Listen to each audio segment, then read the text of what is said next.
سیدہ ام قیس بنت محصن رضی اللہ عنہا سبقت لے جانے والے متوکل کی ہمشیرہ، نام ام قیس، والد کا نام محصن بن حرثان بن قیس تھا، ان کے بھائی کا نام عکاشہ بن محصن تھا۔ عکاشہ بن محصن نام سنا ہوا، جو کہ عالم فاضل صحابہ کرام میں سے تھے۔ انہوں نے مکہ معظمہ میں اسلام قبول کیا تھا۔ سیدنا عکاشہ نے اپنی ہمشیرہ ام قیس کے ساتھ مدینہ منورہ کی طرف ہجرت کی، یعنی دونوں بہن بھائیوں نے کی۔ انہوں نے جنگ بدر میں بھی حصہ لیا اور بڑی بہادری کے جوہر دکھلائے۔ لڑائی کے دوران میں اس کی تلوار ٹوٹ گئی تھی۔ نبی صلی اللہ علیہ وسلم نے درخت کی ٹہنی پکڑا دی جو اس کے ہاتھ میں ایک تیز تلوار کا روپ دھار گئی۔ اس تلوار کا نام اون رکھا گیا تھا۔ سیدنا عکاشہ نے جنگ احد، جنگ خندق اور اس کے بعد وبا ہونے والی جنگوں میں بھی حصہ لیا۔ سیدنا عکاشہ کو رسول اللہ صلی اللہ علیہ وسلم کی طرف سے ایک اور اعزاز بھی حاصل ہوا جو اون تلوار سے بھی بڑھ کر تھا۔ سیدنا عبداللہ بن عباس بیان کرتے ہیں کہ نبی صلی اللہ علیہ وسلم نے فرمایا کہ میرے سامنے امتوں کو لایا گیا، ایک نبی گزر رہا تھا کہ اس کے ساتھ چند افراد تھے، ایک نبی گزر رہا تھا کہ اس کے ساتھ 10 افراد تھے، ایک نبی گزر رہا تھا کہ اس کے ساتھ 5 افراد تھے، ایک نبی گزر رہا تھا تو اس کے ساتھ صرف ایک شخص تھا۔ پھر مجھے ایک بہت بڑا مجمع دکھائی دیا۔ میں نے پوچھا، اے جبریل، یہ میری امت ہے؟ اس نے بتایا، نہیں، آپ آسمان کے افق پر دیکھیں۔ تو میں نے دیکھا وہاں لوگوں کا جمع غفیر تھا، یعنی اس سے بھی بڑا کراؤڈ تھا۔ جبریل نے کہا، یہ آپ کی امت ہے، یعنی اتنی کثرت کے ساتھ۔ ان کے آگے آگے 70,000 پیپل ایسے ہیں جن کا کوئی حساب نہیں ہوگا اور نہ ان میں سے کسی کو عذاب ہوگا۔ میں نے پوچھا، کیوں؟ جبریل نے بتایا، یہ لوگ نہ علاج کے لیے داغ لگواتے، نہ دم کرواتے، نہ ہی بدشگونی پکڑتے، یہ کامل اپنے رب پر بھروسہ کرتے تھے، توکل کرتے۔ یہ سن کر سیدنا عکاشہ بن محصن کھڑے ہوئے اور عرض کیا، اے اللہ کے رسول، اللہ تعالیٰ سے دعا کیجئے کہ اللہ مجھے بھی ان میں سے کر دے۔ تو آپ نے دعا کر دی، اللہم اجعلہ منہم، اے اللہ اسے ان میں سے کر دے، یعنی اس 70,000 میں شامل کر دے۔ انہیں دیکھ کر ایک دوسرا شخص کھڑا ہوا، اس نے عرض کیا، اللہ کے رسول، میرے لیے بھی دعا کیجئے کہ اللہ مجھے بھی ان میں سے کر دے۔ آپ نے فرمایا، سبقک بہا عکاشہ، عکاشہ تم سے سبقت لے گیا، وہ آگے بڑھ گیا۔ کیونکہ بعض اوقات نیکی کے کچھ مواقع ایسے آتے ہیں کہ جو زندگی میں صرف ایک بار آتے ہیں، اور اگر ہم ان کو اویل کر لیں آگے بڑھ کر، جبکہ کوئی اور اس طرف نہ دھیان دے رہا ہو، تو فالسابقون السابقون، سبقت کرنے والے ہی سبقت کرنے والے۔ اور یہ سبقت نیکی کے ہر کام میں، معلوم نہیں کس کام میں یہ سبقت قبول ہو جائے، کیونکہ ہم کچھ بھی کرنا ہونا تو دیکھتے رہتے ہیں، اچھا باقی کر لیں، ابھی تو وہ بھی رہتا ہے، ابھی وہ بھی رہتا ہے، پھر میں کر لوں گا۔ لیکن اپنے فرائض، ذمہ داریاں، ڈیوٹیز اور اس کے ساتھ ساتھ نیکی کے کوئی بھی کام آگے بڑھ چڑھ کر لینے چاہیے، بلکہ ان کا انتظار رہنا چاہیے، ان کو دیکھتے رہنا چاہیے۔ اور یہ اسی وقت ہو سکتا ہے جب ہمارے ایمان مضبوط ہو کہ واقعی ہمیں اس پر کچھ ملنے والا ہے اللہ کی طرف سے۔ اذان ہوتی ہے تو ہمارا رویہ کیا ہوتا ہے؟ ہم سب اپنا اپنا جائزہ لیں، اس وقت ہم کیا سوچتے ہیں؟ ابھی تو اذان ہوئی ہی ہے، اتنی کیا جلدی، ابھی تو کسی نے بھی نماز نہیں پڑھی، ابھی تو میرے اور بہت سے کام۔ کیونکہ شیطان اس طرح بہکاتا ہے، اگر اول تو ہم کبھی اذان کے ساتھ اٹھے ہی نہیں، میجورٹی کا یہی حال، اذان کے ساتھ نہیں اٹھتے، حالانکہ اس میں اللہ سبحانہ وتعالیٰ کی طرف سے پکار آ رہی ہوتی ہے، حی علی الصلاۃ، حی علی الفلاح، نماز کی طرف اور کامیابی کی طرف بلایا جا رہا ہے۔ اس سے بڑی پکار کامیابی کی طرف آؤ، سکسیس کی طرف آؤ۔ دن میں 5 دفعہ ہمیں کامیابی کی طرف بلایا جاتا ہے، لیکن ہم کبھی بھی اس کو اس سینس میں نہیں لیتے کہ نماز پڑھنا کامیابی کی دلیل ہے، یا کامیاب ہوں گے یا سکسیسفل ہوں گے۔ ہم دنیاوی سکسیس کے پیچھے دوڑ رہے ہوتے ہیں اور نماز پیچھے چلی جاتی۔ تو اول تو اس کو ضروری نہیں سمجھتے کہ اذان کے ساتھ اٹھے، لیکن اگر اٹھ بھی جائیں تو اٹھتے ہوئے ہمیں کام نظر آ جاتے ہیں۔ ہم سوچتے ہیں اچھا جتنی دیر میں نماز پڑھنی اتنی دیر میں کھانا بن جائے گا، تو تھوڑی ہنڈیاں چڑھا دیتے ہیں، پانی ابلنا رکھ دیتے ہیں، کھانا دم پہ رکھ دیتے ہیں، پھر نظر آ جاتا ہے کوئی کپڑا تو سوچتے ہیں اچھا لانڈری ڈال دیتے ہیں، اتنے دیر میں یہ دھل جائے گی جتنی دیر میں نماز پڑھیں گے۔ اتنے میں جب نماز پکڑ ہوتا ہے کہ سیل بچ جاتا ہے، جی واٹس ایپ آ جاتا، پھر کیا ہوتا ہے ایک میسج دیکھتے، دوسرے گروپ میں جاتے، تیسرے میں جاتے، چوتھے میں جاتے، اور بائی دا ٹائم کتنا ٹائم گزر چکا ہوتا ہے، اول وقت نکل چکا ہوتا ہے جس پر جنت کی ضمانت دی گئی، گارنٹی دی گئی. وہ جو صلاح اور فلاح کا جو وقت ہے وہ ایک طرح سے ہمارے ہاتھ سے نکل چکا ہوتا ہے. تو کاشا کی مثال سے یہ بات سمجھ میں آتی ہے. حالانکہ وہ صحابی بھی کہہ رہے ہیں اور آپ ان کے لیے بھی دعا کر سکتے، لیکن آپ نے نہیں کی کیونکہ وہ آگے بڑھ گئے. تو کبھی یہ نہ دیکھا کریں لوگ نہیں کر رہے، ٹرینڈز نہیں ہے، فیشن نہیں ہے، زمانہ کس طرف جا رہا. نہیں، ہمیں دیکھنا ہے کہ ہم کون سا کام ہے جو کرنے والا ہے، کوئی نہیں کر رہا، مجھے آگے بڑھ کے کر لینا چاہیے. جو ہی آپ ڈالیں گے ہاتھ، کئی اور لوگ بھی اٹھ کے آ جائیں گے. تو سب اپنے لیے دعا کریں کہ اللہ تعالیٰ ہمیں سابقون الاولون میں شامل کر لے. اس اعزاز نے سیدنا عکاشہ کی عبادت اور جہاد میں کوئی کمی نہیں آنے دی. جبکہ ان کو پتہ بھی چل چکا تھا کہ میرا نام وہاں لکھا جا چکا ہے، تو انہوں نے اب یہ نہیں کہا آرام کرتے ہیں، نام تو لکھوا دیا، پلاٹ تو الاٹ ہو گیا، اب کس بات کی فکر. اگرچہ انہیں حساب سے بری قرار دے دیا گیا تھا اور ان کے لیے جنت کا راستہ ہموار کر دیا گیا، لیکن پھر بھی وہ اپنی پوری زندگی عبادت اور جہاد میں منہمک رہے. وہ ایک بیدار مغز مومن تھے جنہوں نے اللہ تعالیٰ کے ساتھ وعدے کو ایفا کیا اور اللہ سبحانہ وتعالیٰ نے ان کو امن نصیب کیا. سیدنا عکاشہ مرتد طلحہ اسدی سے جنگ کے لیے سیدنا خالد بن ولید کے ساتھ روانہ ہوئے. خالد بن ولید نے سیدنا عکاشہ کو ثابت بن اقرم کے ساتھ طلحہ اسدی کے مقابلے کے لیے بھیجا. دونوں نے طلحہ اور اس کے بھائی سلمہ کو قتل کیا. عکاشہ نے اپنی شہادت سے پہلے حبال بن طلحہ کو بھی قتل کیا. پھر جام شہادت نوش کرتے ہوئے اس جنت کی طرف روانہ ہو گئے جس کی وسعت آسمان و زمین کے برابر ہے، جو متقین کے لیے تیار کی گئی ہے. ام قیس کے لیے نبی صلی اللہ علیہ وسلم کا اکرام. رسول اللہ صلی اللہ علیہ وسلم صرف عکاشہ کے ساتھ ہی اعلیٰ اخلاق سے پیش نہیں آتے تھے، بلکہ آپ کے اخلاق حسنہ کا فیض ان کی ہمشیرہ ام قیس کو بھی میسر تھا. رسول اللہ صلی اللہ علیہ وسلم ان کی رہنمائی کرتے اور ان کو تعلیم دیتے. صحیح مسلم میں سیدہ ام قیس بنت محسن سے روایت ہے کہ وہ رسول اللہ صلی اللہ علیہ وسلم کے پاس اپنے بیٹے کو لے کر آئیں جو ابھی کھانا نہیں کھانے لگا تھا، اور اس کو رسول اللہ صلی اللہ علیہ وسلم کی گود میں بٹھا دیا.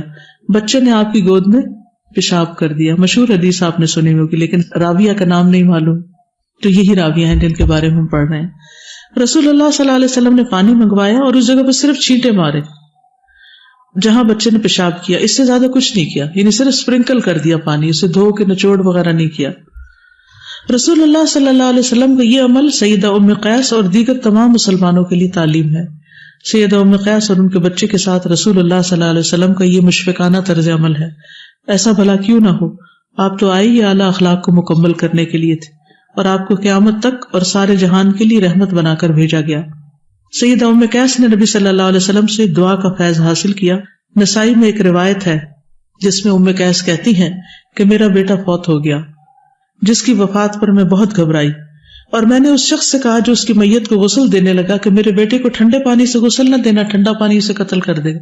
حالانکہ وہ ماں کے الفاظ ہیں، بھول گئی کہ وہ تو پہلے ہی فوت ہو چکا ہے. سیدنا عکاشہ بن محسن رسول اللہ صلی اللہ علیہ وسلم کی خدمت میں حاضر ہوئے اور آپ کو اپنی ہمشیرہ کی یہ بات بتائی.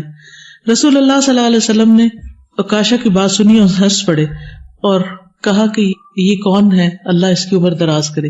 حالانکہ بات انہوں نے جو کی وہ اتنی معقول نہیں بھی تھی، لیکن آپ صلی اللہ علیہ وسلم سن کے ہنس پڑے اور ساتھ ہی دعا دی کہ اللہ ان کی عمر دراز کرے.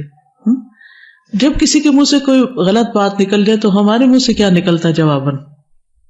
ہمارا یہ اخلاق ہے کہ ہم بھی جواب میں پھر ویسی کو منفی بات کر دیتے ہیں. لیکن نبی صلی اللہ علیہ وسلم نے لوگوں کے دل کیسے جیتے کہ اگر کوئی بھول چوک کا شکار ہو جاتا ہے یا بعض اوقات تو ہم ہنس پڑتے ہیں، کھلکھلا کے ہنس پڑتے ہیں، کسی کے منہ سے کیا بات نکلی، ٹنگ سلپس جو ہوتی ہیں اس پہ ہم ہنسنے لگتے ہیں اور پھر بعض اوقات چڑھانے بھی لگتے ہیں، مذاق اڑانے لگتے ہیں، خصوصاً بچوں کا بعض اوقات بڑے لوگ کر رہے ہوتے ہیں جو ان کو عمر بھر کے لیے ایک احساس کمتری میں مبتلا کر دیتا ہے. بعض اوقات ان سے قوت گویائی چھین لیتا ہے کہ ہو سکتا ہے کہ ہم دوبارہ بات کریں تو ہمارے منہ سے کوئی ایسی بات نکل آئے، تو ان کے اندر ایک خوف بیٹھ جاتا ہے. تو کبھی بھی کسی کی ٹنگ سلپ پر ہنسے نہیں. اگر کسی وجہ سے ہنسی آ بھی رہی ہو تو اسے کنٹرول کرنے کی کوشش کریں اور اس وقت کوئی اچھی بات منہ سے نکالیں حسب موقع. یہ عمدہ اور مبارک دعا حبیب کبریا صلی اللہ علیہ وسلم کی طرف سے ان کے حق میں قبول ہوئی تو پھر انہیں کوئی نقصان کیسے پہنچ سکتا. اللہ تعالیٰ سیدنا عکاشہ اور ان کی ہمشیرہ سیدہ ام قیس پر اپنی رحمت کا سایہ دراز کرے اور انہیں جزائے خیر سے نوازے. آمین یا رب العالمین. کوئی کچھ کہنا چاہتا ہے؟ ورنہ اس کے بعد میں کچھ تھوڑی سی چیزیں اور ایڈ کروں گی. سابقون الاولون کے بارے میں کچھ نہیں کہیں گے، سبقت کے بارے میں فالسابقون السابقون کاموں میں اولئک المقربون. استاذہ اتنا رشک آتا ہے ان لوگوں پہ اور ان کی عقل مندی پہ اتنی حیرت ہوتی ہے کہ وہ کیسے موقع کے طاق میں ہوتے تھے کہ بس یہ ہی موقع ہے، کوئی دعا لے لیں یا اپنے لیے کوئی بہتر اور خیر کا کوئی آپ صلی اللہ علیہ وسلم سے جملہ کہلوا لیں. اور میں سوچتی ہوں کہ ہم لوگ کبھی ایسے نہیں سوچتے، بیٹھے رہ جاتے ہیں اور موقع نکل جاتا ہے. بالکل موقع پہ موقع گوائے جاتے ہیں. اب آپ دیکھیں نبی صلی اللہ علیہ وسلم نے ان کے بھائی کے لیے بھی دعا کی اور ان کے لیے بھی دعا کی، دونوں کے لیے دعا کی. تو ہمیں بھی اپنا دل کھول کر لوگوں کے لیے دعائیں کرنی چاہیے. ہر ایک کو کچھ نہ کچھ، اور کچھ نہیں تو مسکراہٹ کا تحفہ، سلام کا تحفہ، دعا کا تحفہ تو ہم دے ہی سکتے ہیں. اور جس ماحول کے اندر یہ چیز پیدا ہو جائے وہاں دل جڑ جاتے ہیں، ایک دوسرے سے محبتیں بڑھ جاتی ہیں، مشکل سے مشکل کام آسان ہونے لگتے ہیں، چاہے کوئی گھر ہو یا کوئی ادارہ ہو. استاذہ آپ صلی اللہ علیہ وسلم کا جو اخلاق ہے، کوئی لیڈر ہو اور ایسے اگر کوئی انسیڈنٹ ہو کہ کوئی بچہ پیشاب کر دے تو ہم کیا ری ایکشن دیکھیں؟ صرف وہ سارا ماحول، یعنی آس پاس جتنے لوگ کھڑے وہ سارے لان دان شروع کر دیں. اتنی زیادہ فرینکنیس تھی کہ وہ بچہ پہلے تو بٹھایا گیا گود میں، اور پھر ہم ہر صحابہ کے ساتھ دیکھتے ہیں کہ آپ نے کیسا حسن اخلاق سے پیش آئے. تو ہمارے لیے بہت زیادہ لرننگ ہے کہ اگر ہمارے لیڈر ان کا اسوہ حسنہ ایسے ہے، ان کا یہ اخلاق ہے، تو ہم اگر ان کو فالو کریں گے تو ہمارا اخلاق کیسا ہوگا. یہ ہے اصل اسلام کہ انسان کے معاملات اپنے ساتھ والے لوگوں کے ساتھ اچھے. جی میرا کوشچن ہے کہ داغ لگوانے کا پہلے بھی میں نے آپ کے لیکچرز میں سنا ہے اور آپ نے حدیث کا ریفرنس دیا، وہ پلیز ذرا ایکسپلین کریں گے داغ لگوانے سے کیا مراد ہے؟ یعنی وہ میرے خیال سلاخ گرم کر کے اور زخموں کو جلایا کرتے تھے یا فائر برینڈنگ کرتے تھے. جی جیسے بازو کے جانوروں کے اوپر بھی آپ نے دیکھا کہ وہ نمبر لگے ہوئے ہوتے ہیں. تو کاٹری ہوتی ہے وہ جو اسکن کا ٹریٹمنٹ ہوتا ہے، وہ اگر آپ کے کچھ نکل آتا ہے مطلب وہ نہ کروائیں اگر ڈاکٹر کہے. کیا وہ اس میں آگ ہوتی ہے؟ اس میں الیکٹریسٹی سے وہ تھوڑا سا برن کرتے ہیں آپ کے، کیونکہ وہ کچھ ہو جاتے ہیں آپ کے فیس پہ، کبھی کبھی بارڈز نکل آتے ہیں تو وہ کاٹری کر کے اس کو برن کرتے ہیں. تو پھر مطلب ہم اوائڈ کریں تو بہتر ہے کیونکہ منع کیا گیا. ام قیس بنت محصن کے بارے میں چند باتیں. اور یہ ابتدائی مہاجرات میں سے تھی، یعنی سابقون الاولون میں سے تھی جنہوں نے نبی صلی اللہ علیہ وسلم کی بیعت کی تھی. ان کا تعلق قبیلہ خزیمہ کی شاخ اسد سے تھا. نبی صلی اللہ علیہ وسلم نے انہیں ایک اور موقع پر تکلیف دہ علاج کرنے سے روکا تھا. ام قیس کہتی ہیں کہ میں اپنے ایک بیٹے کو لے کر رسول اللہ صلی اللہ علیہ وسلم کی خدمت میں حاضر ہوئی، جبکہ میں نے گلے کی بیماری کی وجہ سے اس کا تالو دبوایا تھا. ہمارے یہاں بھی یہ رواج ہے نا، گنڈی دینا، گھنڈی کی گنڈی جو بھی ہے، وہ بعض اوقات راکھ کی چٹکی لے کے اس کے ساتھ جو یہاں کوا سا لٹک جاتا ہے اس کو پریس کر کے واپس کرتے ہیں گلا خراب ہونے کی صورت میں. بعض اوقات نمک سے بھی کرتے ہیں.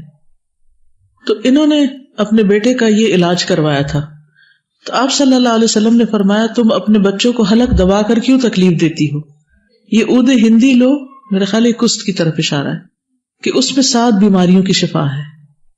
ان میں سے ایک سینے کا درد ہے، یعنی نمونیا وغیرہ.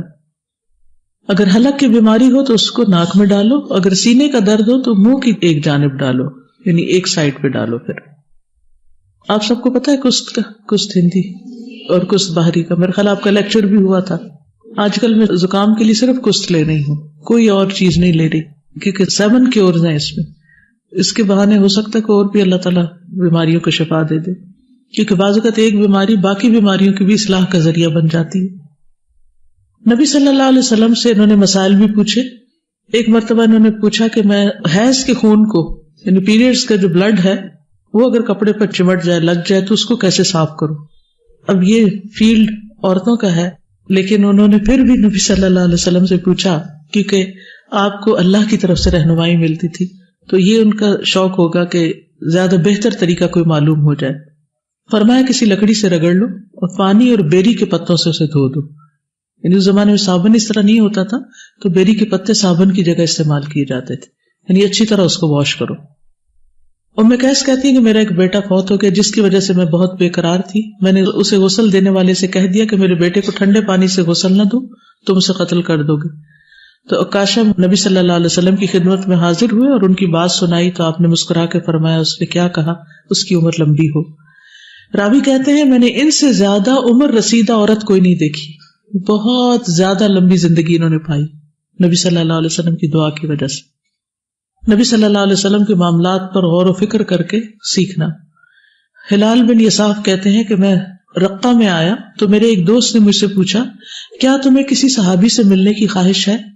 میں نے کہا کیوں نہیں، ملاقات ہو جائے تو غنیمت ہے۔ تو ہم وابصہ رضی اللہ عنہ کے پاس گئے۔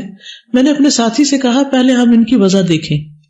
میں نے دیکھا کہ وہ 2 کانوں والی سر سے چپکی ہوئی ایک ٹوپی پہنے ہوئے تھے اور خز ریشم کا خاکی رنگ کا برنس اوڑے ہوئے تھے، اور کیا دیکھتے ہیں کہ وہ نماز میں ایک لکڑی پر ٹیک لگائے ہوئے تھے۔ پھر ہم نے سلام کرنے کے بعد ان سے وجہ پوچھی تو انہوں نے کہا مجھ سے ام قیس بنت محصن نے بیان کیا کہ رسول اللہ صلی اللہ علیہ وسلم کی عمر جب زیادہ ہو گئی تھی اور بدن پر گوشت چڑھ گیا تھا، یعنی وزن ذرا زیادہ ہو گیا تھا، تو آپ صلی اللہ علیہ وسلم نے اپنی نماز پڑھنے کی جگہ میں ایک ستون بنا لیا تھا جس پر آپ ٹیک لگاتے تھے۔ آپ کی نماز کتنی لمبی ہوتی تھی؟ البقرہ پڑھتے تھے، پھر آل عمران، پھر النساء۔ تو اس میں تو جواز ہے کہ انسان ٹیک لگا لے، لیکن اگر قل هو اللہ پڑھ کے سلام پھیرنا ہے تو پھر ویسے بھی پڑھی جا سکتی ہے۔ جی، کیا سیکھا آپ نے؟ کون سی بات اپنے عمل کے لیے لی؟ کیونکہ علم عمل کے لیے ہوتا ہے نا، خالی انجوائے کرنے کے لیے تو نہیں ہوتا۔ کیا عمل کریں گے؟ استاذہ جو بات آئی تھی پیچھے، کاشا انہوں نے ان کو دعا دی تھی، مطلب انہوں نے کہا تھا کہ میرے لیے بھی دعا کریں۔ تو اب جب ہم تفسیر کر رہے ہوتے ہیں یا کوئی بھی چیز ہم لوگ سن رہے ہوتے ہیں جنت و جہنم کے حوالے سے، تو ایسے ہم لوگ تفسیر لکھتے ہوئے اس چیز پہ جاتے نہیں ہیں کہ جو ہر چیز ہمیں بتائی جا رہی ہے ہم ایز اے سبجیکٹ اس کو لے کے بس لکھ رہے ہوتے ہیں کہ لکھنا لکھنا لکھنا، اس چیز کو نہیں سوچ رہے ہوتے کہ جنت کی بات ہو رہی ہے تو ہم ایک دم سے اپنے لیے جنت مانگ لیں۔ مطلب بہت اچھا ٹائم ہوتا ہے، اور میرا دل یہ کہہ رہا تھا کہ وہ ہمارا قبولیت کا ٹائم ہوتا ہوگا کہ ہم اتنے غور سے سن رہے ہوتے اللہ کی باتیں، اور اس ٹائم میں اگر ہم لوگ دعا کریں گے تو انشاءاللہ وہ کبھی بھی رد نہیں ہوگی، اللہ تعالیٰ اس کو قبول صحابہ کا کریں تو گے۔ دعا کرنے کا طریقہ یہ تھا کہ جوتے کا تسمہ بھی ٹوٹتا تھا تو دعا کرتے تھے، چھوٹی چھوٹی چیزوں کے لیے دعا کرتے تھے۔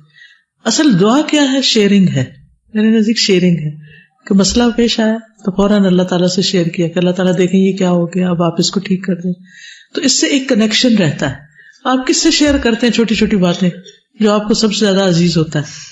اپنے مسائل اس کو سناتے رہتے ہیں اور پھر سوچتے ہیں اچھا وہ ملے گا تو میں اس کو بتاؤں گا، پھر وہ اس سے ملاقات ہوگی تو اس سے کہوں گا۔ تو کیا کرنا چاہیے؟ ساتھ کے ساتھ اللہ تعالیٰ سے دعائیں کرتے جانا چاہیے، نہ صرف یہ کہ تفسیر سنتے ہوئے بلکہ اس کے علاوہ بھی تلاوت کرتے ہوئے، قرآن پڑھتے ہوئے، نمازوں میں پڑھتے ہوئے۔ نبی صلی اللہ علیہ وسلم کی قرات کا طریقہ یہی تھا۔ ٹھیک ہے، اب ٹائم ہو چکا ہے، آج کے لیے اتنا ہی کافی ہے۔ جزاکم اللہ خیرا، سبحانک اللہم وبحمدک، اشہد ان لا الہ الا انت، استغفرک واتوب الیک۔ السلام علیکم ورحمۃ اللہ وبرکاتہ۔